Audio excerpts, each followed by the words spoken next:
We as a team have been tasked with addressing the issue presented in the wicked problem: how to encourage business graduates to become low volume, high quality, sustainable food producers for export markets. A wicked problem is a social or cultural problem that is difficult or impossible to solve for as many as 4 reasons. These reasons could include incomplete or contradictory knowledge, the number of people and opinions involved, the large economic burden, and the interconnected nature of these problems with other problems. This presentation will take you through our team's design thinking process leading to our initial business idea and business model. Following this, we will explore some of the assumptions identified within our business model, present a second iteration of our business model, and conclude with a research plan to be undertaken. Our team consists of 5 members: Amy, myself Brad, Felicity, Laura, and Lenchi, each with unique backgrounds and wide breadth of skills. This breadth of skills allows us to understand issues from different point of views and to take different perspectives on various issues and ideas. As a team, we use the double diamond methodology to discover, define, and develop our value proposition. Through our research plan, FPC will then effectively prototype the business model to deliver on our commitment to farmers through the skills and experience business graduates bring. Understanding the stakeholders involved in this wicked problem is an integral first step to develop a business idea that effectively services key stakeholders. In our design thinking process, we identified the central stakeholder as the business graduates. Whilst our business idea may not service business graduates, addressing their assumed resistance to joining the agricultural industry is identified as a core part of the wicked problem. From here, additional stakeholder groups relevant to a business graduate's journey and potentially joining the agricultural industry were mapped, including the industry itself, their university, and the government. Here we take a look at the food producer and try to identify their current surroundings and feelings through the use of the Empathy Map tool, as well as understand their journey to hiring a business graduate through the Journey Map tool. Within the Empathy Map, key points stand out that relate to the food producer's want and need for business specialists, including the feeling of, is my industry dying? The hearing of, big business has all the money to invest in the future of farming and producing, and the seeing of, farms ceasing to exist. The engagement of business graduates could assist the food producers in developing future business plans to grow and sustain their business. This is identified within the food producer's gain, where forward-thinking approaches could lead to market domination and could create a self-sustaining business model. The journey map also helps to identify current pain points or thorns in the food producer's journey to employing a business graduate. Food producers may deal with difficulties in dealing with agencies or headhunters who may not fully understand their requirements within a person for this role. They may become frustrated with the expense of money and time in the continual cycle to find the right candidate. Next, we take a look at the business graduate. Their empathy map is based on what they see, hear, think, feel, say, and do in regards to gaining employment within a low-volume, high-quality, and sustainable food producer. At a glance, the theme of this empathy map clearly shows the confusion around possibilities and career paths within this agricultural industry, as well as uncertainty in regards to the economic sustainability of such an industry domestically within Australia. This confusion and lack of understanding stems from disconnect to the industry, a lack of contacts who are food producers, and what the media is highlighting of the apparent dying industry. Similarly to the pain points of the food producer's journey in employing a business graduates themselves may experience negativity in the continual cycle to find a graduate position, consistently dealing with headhunters, recruitment expo staff, and recruitment resources. Mentors and peers were identified as roses within the journey and could be more influential in a graduate's decision to join a particular industry. Employing the 5 whys method, as developed by Toyota, we attempted to find the root cause of each of the how might we questions that we utilized during the brainstorming session. In these 4 instances, asking why 5 times led to a potential cause of the problem. When looking at why we need to create jobs within the CBDs, it is because jobs are more attractive to graduates within the CBD. Asking why suggests that there are more opportunities within CBDs and access to larger corporations. Asking why again then leads to most large entities having a presence in CBDs. Why? Because expertise in leadership and ability to build relationships is more prevalent within CBDs.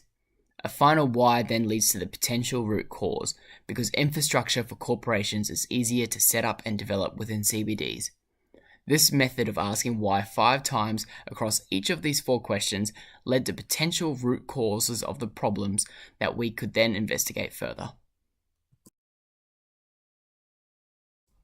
Moving through the design thinking process, we completed brainstorming through the use of a creative matrix in which we asked how might we questions and brainstorm solutions against different environmental factors, including people, events, facilities, policies, and technologies. From this, we mapped the ideas on an importance difficulty matrix as seen on this slide. Ideas then quickly appeared to fall into different categories, with quick wins such as career expos and rural relocation support, strategic long-term ideas including privatization of the export market and consultancies, high ROI ideas such as advanced web platforms and market research for the food export industry, and finally, luxury items including fly-in, fly-out and affordable land packages. An idea that was identified in the brainstorming step and was placed as a strategic long-term goal with high importance and high difficulty was a consultancy. We expanded on this idea to incorporate a number of other ideas, including a high ROI idea of web connectivity platforms for graduates and food producers, as well as another strategic idea to work towards the privatization of the agriculture industry. In addition to the shortage of business graduates in the high-quality, low-volume food-producing industry, current government regulations between the food producers and the export markets create barriers to entry for new producers entering the export market. FPC, our initial business idea, is a consultancy that services both the business needs of the food producers and the gap between the food producers and the export markets created by current excessive government regulation. This in turn aims to deregulate the industry, creating stability for team members, creating opportunity for growth for team members, and aiming to attract business graduates to join the consultancy business. This diagram depicts the relationship between FPC and all key partners, particularly our primary customer segment, the food producers. This consultancy would specialize in servicing high-quality, low-volume food producers, maximizing expertise in the field, and leveraging potential economies of scales. The consultancy would also remove the potential high cost of directly employing business graduates by servicing the sales, marketing, financing, and logistical needs of the food producers. The first iteration of our business model canvas around the business idea of FPC was developed. The value propositions presented were primarily servicing the business needs of high-quality, low-volume food producers and being able to do this at economies of scale. Through consideration of the administration costs, there could be significant savings compared to directly employing a business graduate to assist the producer/farmer. To business graduates, the value proposition would be a stable, high-growth business based within major CBDs, removing the need to travel and live remotely to work within the food-producing industry. Whilst the food producers were identified as the primary customer segment, government agencies and international wholesale importers were identified as key partners integral to the success of the consultancy. Relationship building and business development with these key partners would be a key activity of the business. FPC would produce revenue streams through continual service fees for the business administration needs of the food producers, as well as commission fees from the sale of inventory to the export market. Whilst the consultancy would not be a wholesaler and would not hold inventory, it would still service the relationship between the producer and the importer. In turn, the cost structure of FPC would be mostly fixed with semi-variable costs incurred during high-growth phases of the business model.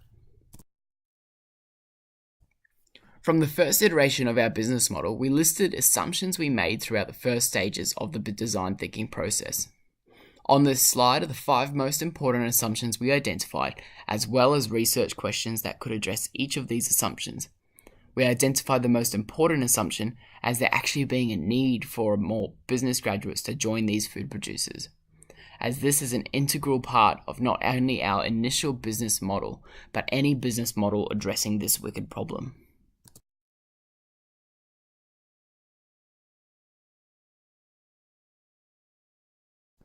Based on these assumptions, we have adjusted the BMC to reflect the priorities highlighted and can be seen in red.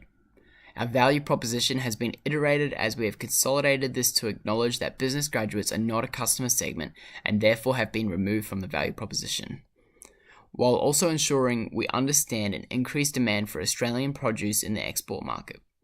From these changes, we were able to identify our key customer segment as the food producers and government agencies as beneficiaries of the food export market and therefore its development. This allowed us to further develop key partners, key activities, and key resources, highlighting the marketing and research in export markets and forecasting future demand of the industry. From this development, we can further define the revenue streams to identify ourselves as not a service to the export market, but fully to the producer. Hence, we have removed the commission and brokerage from the inventory sales to export markets, while also adding the aspect of intellectual property that will be garnered from marketing, research, and forecasting of the export market. This leads to changes in the customer relationships for business to business, from business graduate to the food producer businesses, whilst also servicing the needs of local communities of food producers and also the government agencies in support of long-term food production. From the assumptions identified, we formulated questions designed to answer these assumptions. In iterating the BMC, we were able to identify the most relevant assumption as the need for business graduates to work with food producers.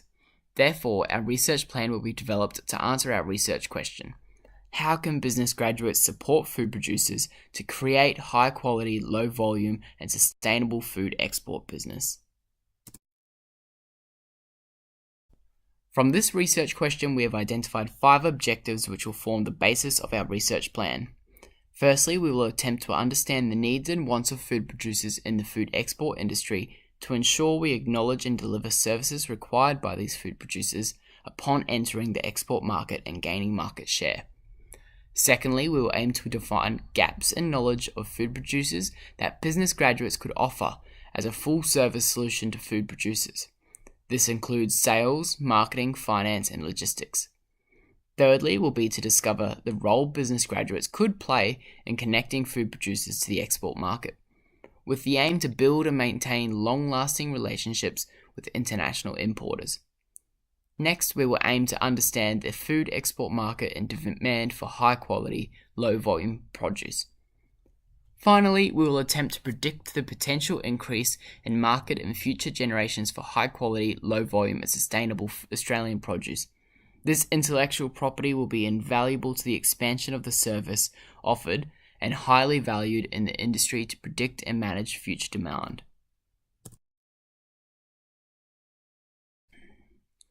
Based on these objectives, we'll use a mixture of quantitative and qualitative research methods to answer the research question.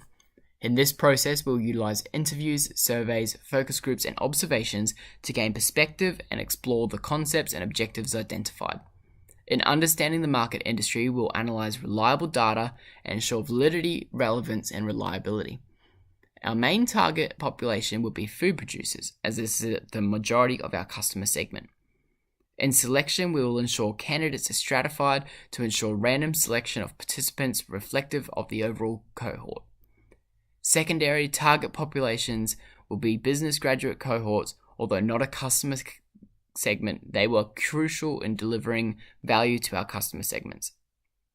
We will also conduct market research to ensure we can fully appreciate the export market and deliver quality solutions to our customer segments.